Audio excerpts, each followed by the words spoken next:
Hello, everyone. Hope everyone's having a good day and they're not stressing about the world or how everything looks in the world, honestly, because it's just chaotic out here, it seems, with all this going on. But aside from that, one topic that I like to talk about would be just honestly the topic of the uprise of black culture in the voice acting industry. Now, honestly, the only reason why I want to talk about this topic is because of the fact of just this breaking news about honestly these two pretty iconic looking shows that are, I guess, comedy based.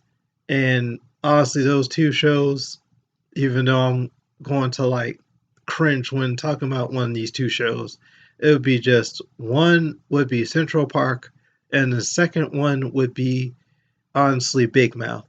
Now, these two voice actresses, they both honestly declined and stepped down from like honestly becoming voice actors for characters in the shows that are black based characters or black animated characters. I just wanted to give my opinion and my thoughts about honestly these two voice actresses or voice actors choices of stepping down from the role of being like a black character voice actor altogether. My thoughts about it would be just the fact of honestly, I commend both these actresses slash actors a lot to make that choice for one. And two is honestly, it's not just me commending them to making a right act because of them thinking like supposedly, look, I'm not essentially black, so I'm just going to have to step down from this character and let a black, like, honestly, actor or actress basically take over my place for being this black animated character. And honestly, it's not just the face value that I honestly respect and enjoy from these actresses for making that choice, but also it kind of goes back to more of the fact of, more opportunity for black people in the acting community, whether it be voice acting or it be even more opportunities possibly for just showbiz altogether in Hollywood stuff, making like productions, whether it be like shows or movies. Because by the end of the day, if I gotta like jump into the history of like black people in show business, it'd be just well one. Honestly, I'm just gonna start from the base before I go to the animated because animated I feel like we have to work our way up to animated essentially. I mean there's plenty of like animated shows that have like black representation, but it's just honestly, the animated part, I still feel at times it's still a come up. And these two shows are just proof of the come up becoming more improved. Now, honestly, when it comes to the base of black people in show business, it'll be just a fact of one. Honestly, is if I had to start for one thing, it's colorism. Colorism is one thing because by the end of the day, when it comes to Hollywood productions, most of the time it is like comprehended or understood that most companies are going to favor like honestly black people in like being light skinned versus being dark skinned. And it's always a thing. It's always been a thing all the time.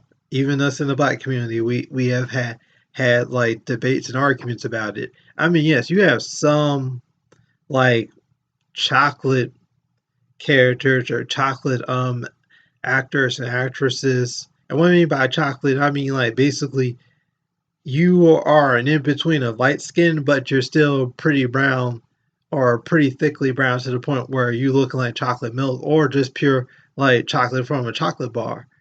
Basically, you're like that level of pigmentation, but there's not that many black characters to where it's a dark skinned chocolate to where it's like you're dark to the point where you black, or you're dark to the point where it's like you just have a unique tone of pigmentation towards you that ir- rates and radiates from you, honestly.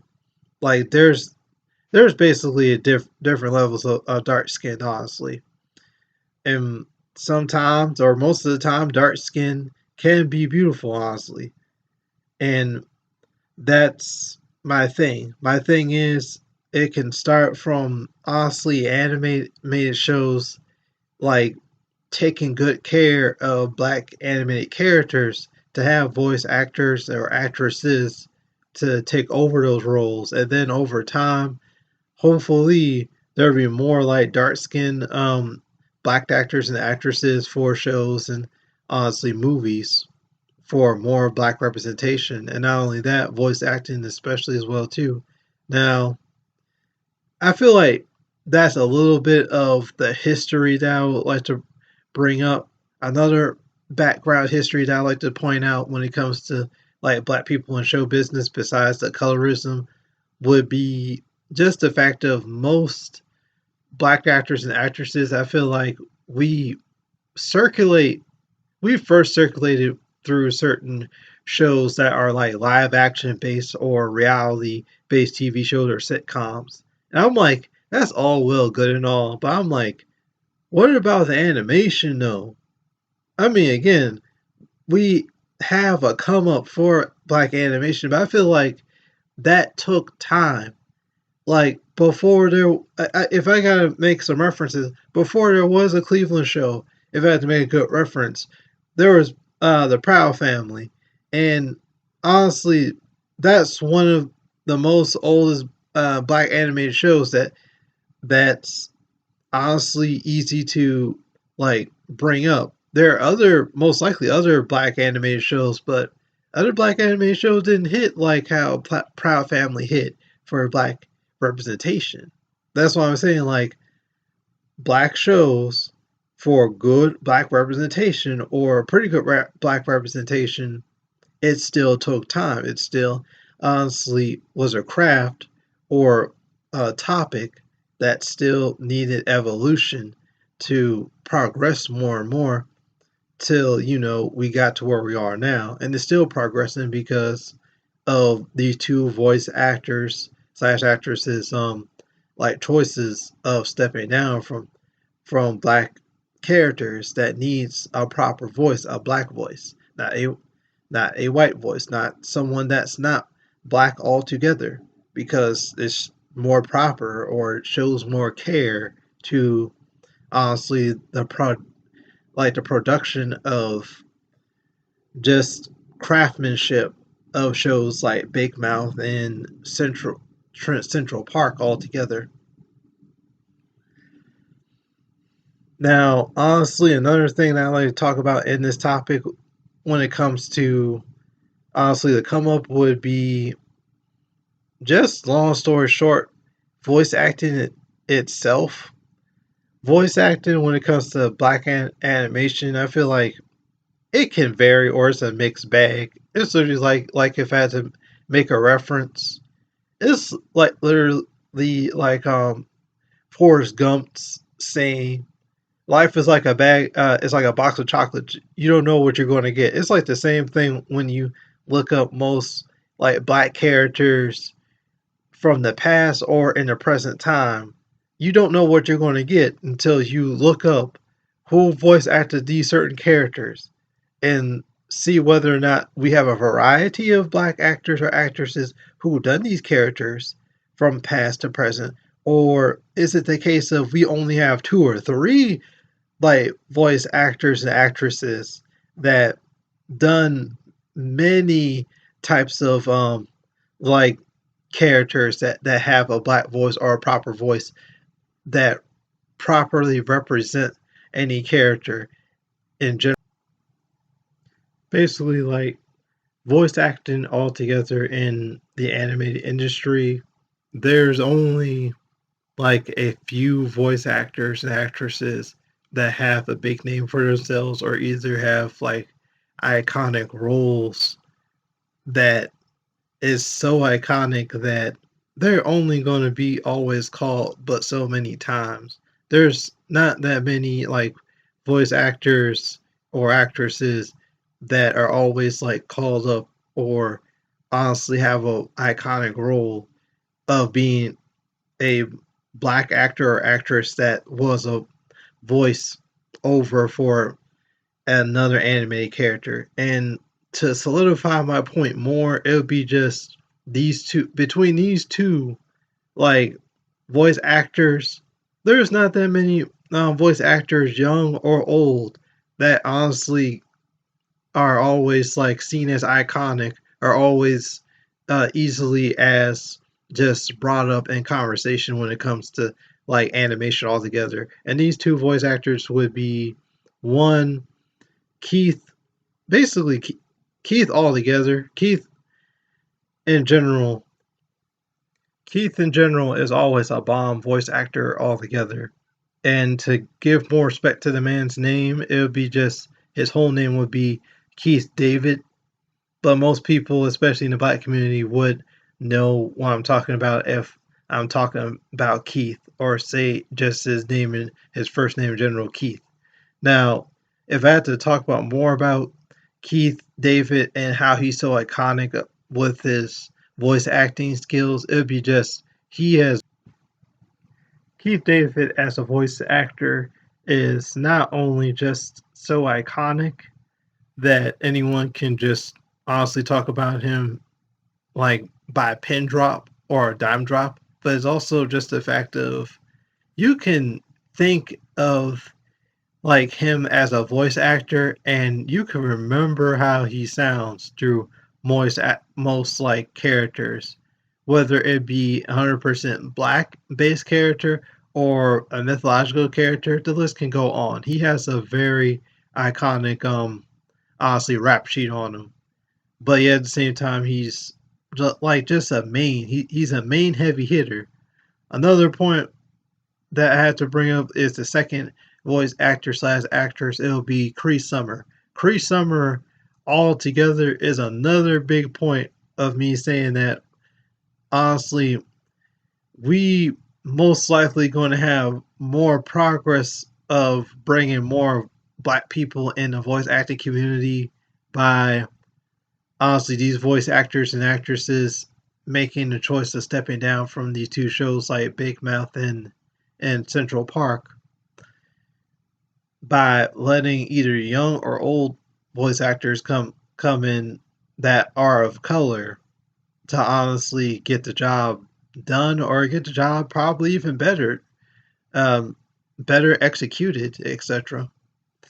But if I had to talk about Cree Summer real quick, Cree Summer, she's very iconic as well too, just as much as Keith David, because by the end of the day, Cree Summer, she was number 5 from Kids Next Door.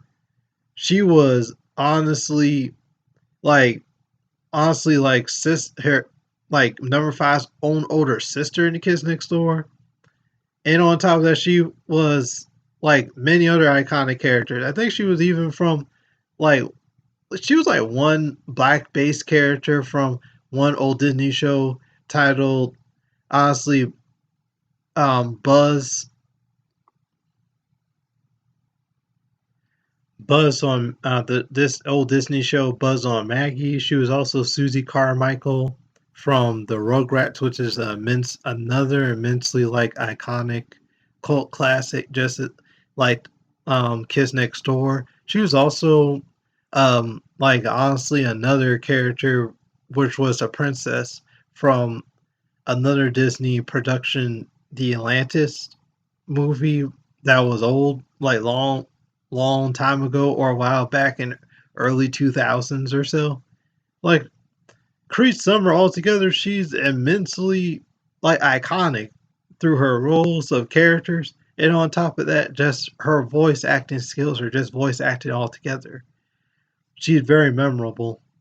Then on top of that, it's just, ooh, she's just a bad. she's a bad voice actor altogether. She's just that good. But aside from that, it just homes in more of my point that we got like two great voice actors of color, whether it be a brother or sister. But yeah, at the same time, when it comes to younger, newer like blood in the voice acting industry, or someone that honestly might have promise in the voice acting industry, there's not that many like people who are that iconic as these two voice actors are, in the sense that be like, I guess, having to talk about as a topic altogether. And it's just sad. But at the same time, like having this move of Central Park and also the other show Big Mouth being a thing where two voice actresses believing that black voice actors can take their roles and like execute it better, it honestly says a lot, and it gives the black community hope and black culture hope for like change and more progression in the voice acting industry, especially for all animation, black or like black culture in general, any type of animated based show. But if you like this like video, please leave a like. If you like my other videos, especially this one, please subscribe. Thank you and bye.